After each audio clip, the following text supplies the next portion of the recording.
Kamusta mga tropa? Welcome to my channel. In this episode, ipapakita ko sa inyo kung paano i-change oil ang Honda TMX 125. 7,000 plus kilometers na rin ang itinakbo nito. Ito nga pala ang oil na gagamitin natin. Ang Nova Prime TriStar 40 Motorcycle Oil. Nabili ko to dyan sa kanto, dito lang sa amin sa Malabag, Silang Cavite. Kailangan din natin ng adjustable wrench or sa Tagalog, ang tawag yata rito ay katala. Ito naman yung i-unscrew natin para ma-drain natin yung lumang oil ng Honda TMX. Kailangan din natin ng plastic na lalagyan para sa madedrain nating lumang oil. Ito naman sa kabilang side, papakita ko sa inyo, dito naman nire-refill ang bagong oil. So hand tight lang, hindi mo na kailangan gumamit ng tool para luwagan at higpitan to.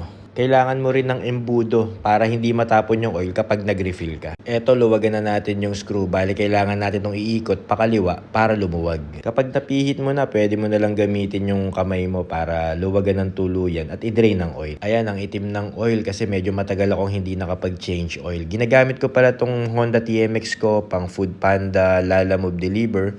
Pinambabiyahe ko rin to mula Tagaytay to Manila, Manila to Tagaytay. Matipid talaga tong Honda TMX natin, guys.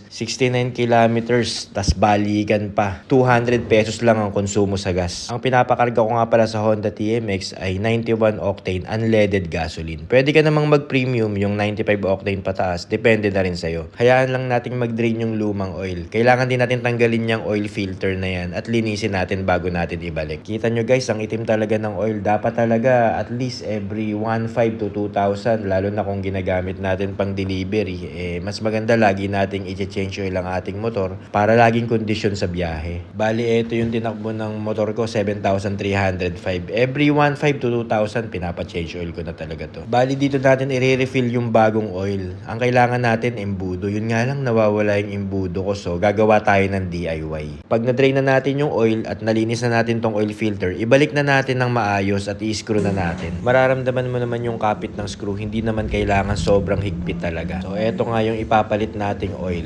I-open na natin tong pagre-refillan natin ng oil at gagawa tayo ng DIY embudo. So ito ang gagamitin nating embudo, tsupo ng gatas. Tate, don't cut it. Ay, I need to cut. Why? Go. Pagkatapos ay i-refill na natin ang bagong oil. Medyo ang hirap din talagang gamitin tong chupon pero mas maganda talaga kung meron kayong embudo. Pasensya na kayo sa video, yung anak ko kasi yung may hawak ng camera, wala kasi akong cellphone stand. Kapag na-refill na natin ay higpitan na natin ang takip ng oil. Pagkatapos ay pwede na nating i-start at painitin ang motor. Good job, Ellie. Ellie. Ganun lang kadaling mag-change oil ng Honda TMX. Kaya-kaya nating i-DIY. Pero kung gusto mo naman dalhin sa kasa para magpa-change oil kasama pa yung PMS checkup, okay lang din naman. So hanggang dito na lang guys. If you have some comments or suggestion, just leave it at the comment section. And don't forget to subscribe to my channel. Hanggang sa muli mga tropa, ride safe.